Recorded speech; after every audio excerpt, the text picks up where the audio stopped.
Oke, Assalamualaikum warahmatullahi wabarakatuh. Selamat siang. Kita berjumpa kembali di perkuliahan online untuk mata kuliah produksi radio siaran.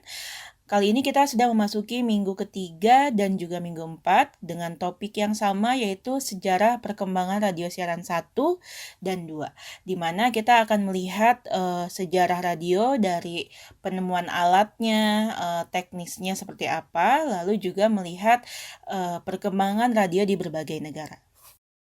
Oke, kita lihat pengertian awalnya. Radio itu adalah sebuah teknologi yang digunakan sebetulnya untuk mengirim sinyal dengan cara modulasi dan radiasi elektromagnetik. Pemahamannya seperti apa? Intinya adalah si pemberi pesan itu berbicara di suatu ruangan, misalkan di suatu tempat yang mana tentu hanya suaranya didengar di ruangan itu saja. Bagaimana caranya suara itu dapat terdengar lebih luas di luar ruangan itu? Itu adalah proses pengiriman sinyal harus ditransmisikan si suara tersebut, sehingga pesan tersebut sampai ke luar ruangan tersebut intinya. Ya, dengan cara apa? Dengan cara modulasi. Modulasi itu seperti apa? Kalau secara teknis itu adalah mengubah sinyal suara kita menjadi dapat didengar di tempat lain. Cara modulasi ini yang menimbulkan adanya istilah AM dan FM yang familiar kita dengar sekarang, ya. Sehingga perbedaan dari AM dan FM ini adalah bedanya cara di modulasinya suara tersebut. AM singkatan dari amplitude modulation atau amplitudo modulasi, kalau FM ialah frequency modulation. Perbedaannya apa? Kita langsung saja mungkin ke hal yang berkaitan dengan stasiun radio.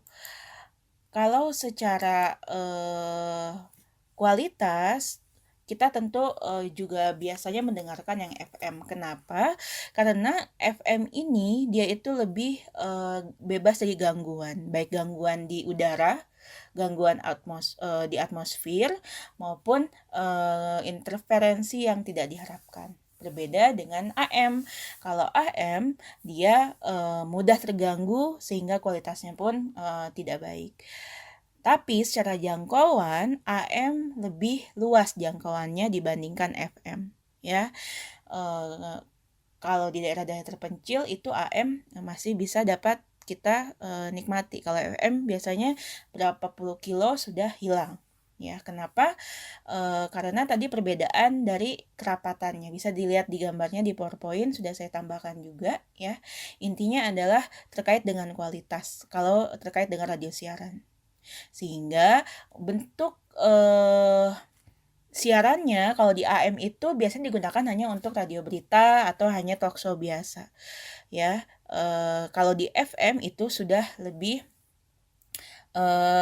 berkembang, bisa radio musik, radio publik, ya, itu lebih bervariasi. Yang biasa kita dengar radio komersil yang sehari-hari kita dengar. Kenapa? Karena kualitasnya baik, sehingga untuk menayangkan musik dan lain sebagainya kualitasnya baik, tapi jangkauannya lebih kecil dibanding AM.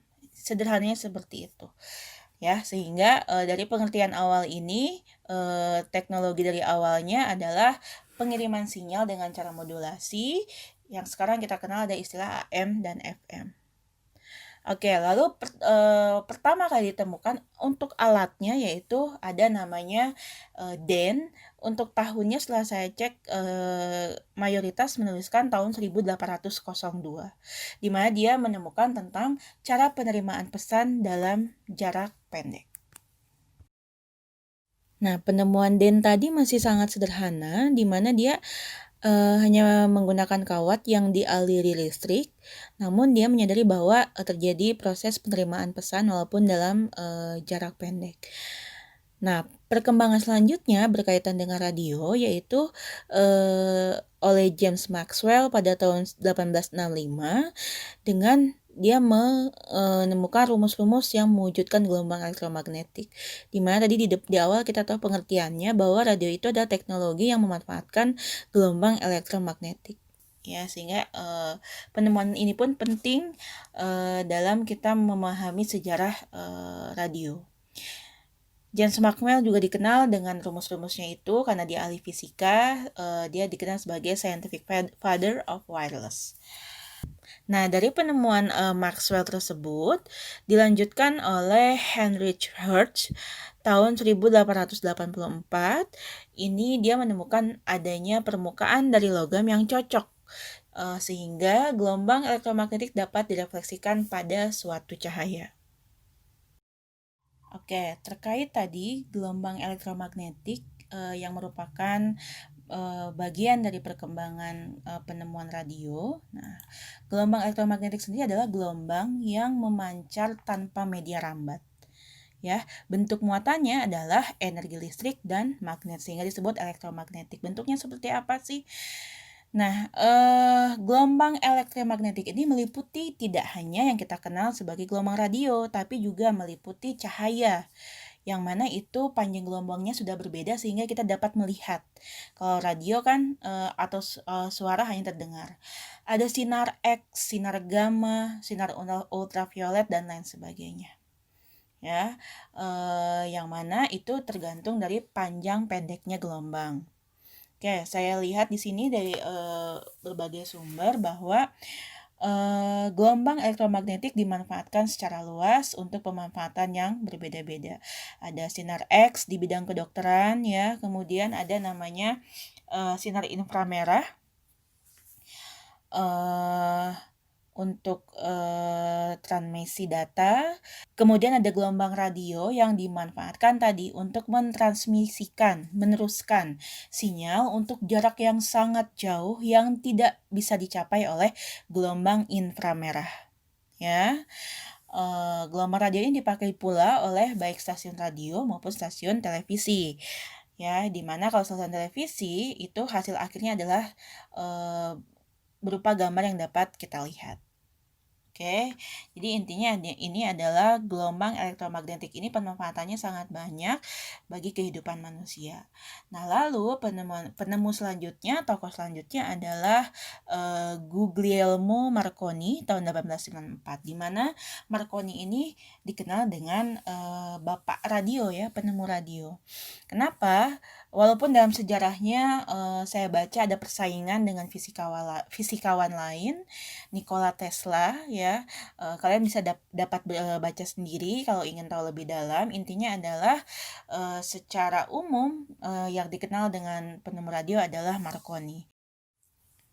Nah, Marconi ini dia juga meneruskan dari percobaan yang dilakukan oleh Henry Hertz, di mana dia melihat bahwa adanya jenis gelombang elektromagnetik yang tak tampak oleh mata, ya, bergerak lewat udara dengan kecepatan suara. Nah, sehingga dia terlintas bahwa hal tersebut dapat dimanfaatkan, yang mana saat itu penyampaian informasi masih berupa telegram, yaitu dengan alat telegraf yang menggunakan kawat-kawat, sehingga perlu ada media hantarnya, ya, yang mana tentu itu membatasi jangkauan dalam penerimaan pesan. Nah, dia menemukan bahwa gelombang tersebut dapat dimanfaatkan nih, jadi tidak perlu lagi ada media hantar berupa kawat-kawat untuk meneruskan pesan tersebut. Implikasinya apa? Jadi pesan suara itu dapat disebarkan lebih luas karena tidak perlu alat atau kawat ya untuk membantu gelombang tersebut tersebar yang lebih luas, sehingga dari penemuannya itu yaitu telegraf tanpa kawat yang mana dia sanggup mengirim pesan menyeberangi Selat Inggris. Bayangkan perbedaannya ya, kalau melalui menggunakan telegram itu harus jangkauannya sangat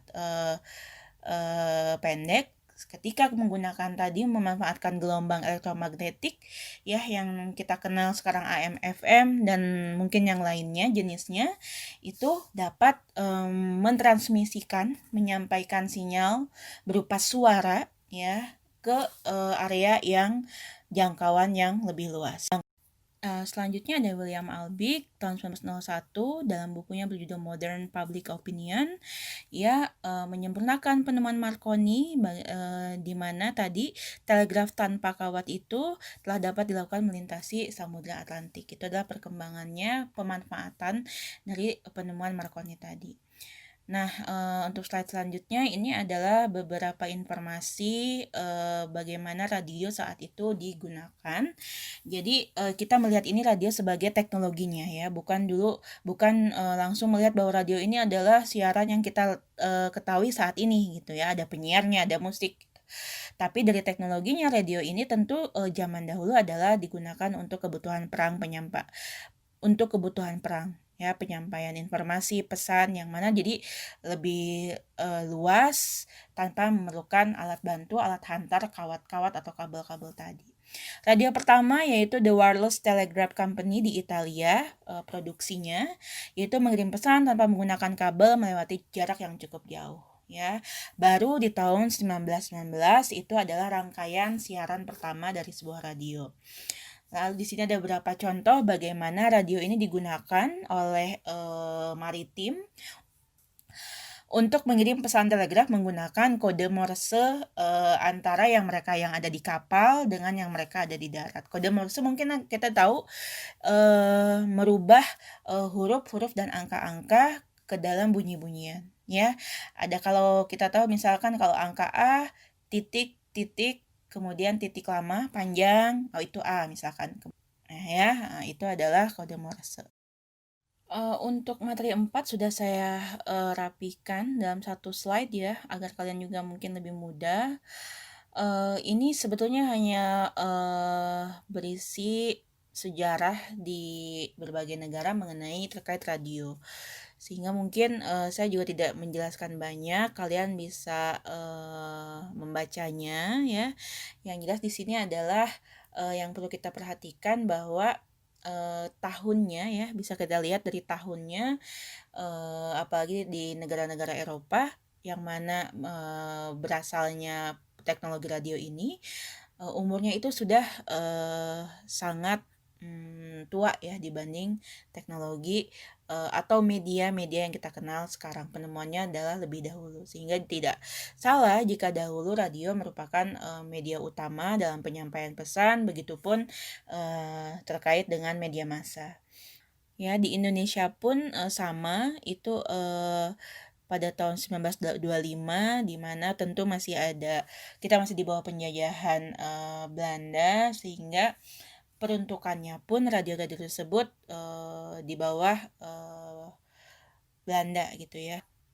Sampai 11 September 1945 baru didirikan sebuah organisasi radio siaran yang kita kenal saat ini yaitu RRI, Radio Republik Indonesia. Juga di internasional ada beberapa organisasi yang membawahi radio, ada International Telecommunication Union, European Broadcasting Union, juga Asian Broadcasting Union. Oke, silahkan untuk dibaca ya. Saya rasa ini berupa pengetahuan, sehingga nanti saya coba bantu dengan kuis singkat berupa pilihan ganda yang membantu kalian dalam mengingat materi ini. Baik, terima kasih atas perhatiannya ya. Semoga apa yang saya sampaikan dapat dipahami, walaupun banyak hal teknis mungkin ya yang sulit untuk kalian cerna. Boleh kalian bantu dengan membacanya dari sumber-sumber terpercaya. Terima kasih semuanya. Wassalamualaikum warahmatullahi wabarakatuh.